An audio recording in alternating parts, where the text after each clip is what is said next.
Breaking news 100% Copa আমেরিকায় থাকছে Neymar junior. CONMEBOL 23 থেকে $26 স্কোয়াডের ঘোষণা দিয়েছেন। আগামী 21শে জুন থেকে শুরু হচ্ছে ল্যাটিন আমেরিকার শ্রেষ্ঠত্বের আসর কোপা আমেরিকা। 16 দল নিয়ে গঠিত হচ্ছে কোপা আমেরিকা। আর কোপা আমেরিকাকে সামনে রেখে 23 সদস্যের দল ঘোষণা করেছেন দরিবাল জুনিয়র। তবে হঠাৎ করে সুসংবাদ দিলেন কনমেবল। এখন 23 থেকে 26 সদস্যের দল ঘোষণা করতে পারবেন ল্যাটিন আমেরিকার দলগুলো। তবে এখনও 3 জনকে দলে জায়গা দিতে পারবেন দরিবাল জুনিয়র।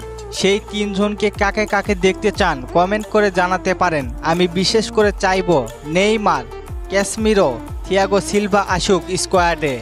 সর্বশেষ ভক্তদের মনের আশা পূরণ করলেন কনমেবল। নেইমারের পায়ের জাদু দেখার জন্য মুখিয়ে আছে অনেক ভক্ত, তাদের মধ্যে আপনারাও। তবে সুসংবাদের মাঝেও আরেকটি দুঃসংবাদ রয়েছে আপনাদের জন্য। গতদিন ম্যান সিটির ম্যাচ চলাকালীন ব্রাজিলের গোলকিপার অ্যাডারসন ইনজুরিতে পড়েন। তারপরে রাগান্বিত হয়ে মাঠ ছাড়তে দেখা যায় তাকে।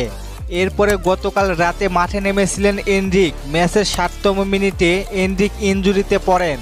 একের পরে এক গুরুত্বপূর্ণ তারকারা ইনজুরিতে পড়ছেন। দল ঘোষণা করার পরেই বারবার এমন হয় ব্রাজিলের সঙ্গে। ব্রাজিল আর ইনজুরি একে অপরের পরিপূরক। এনরিকের ইনজুরি কতটা গুরুতর এবং তার বদলি হিসেবে কাকে ডাকা হবে জানা যায়নি এখনও। এতগুলো খারাপ খবরের মাঝেও সবচেয়ে ভালো খবর হচ্ছে নেইমার খেলবেন কোপা আমেরিকা। নেইমার ইতিমধ্যে অনুশীলনে ফিরেছেন। বল পায়ে অনুশীলনে দেখা গিয়েছে তাকে।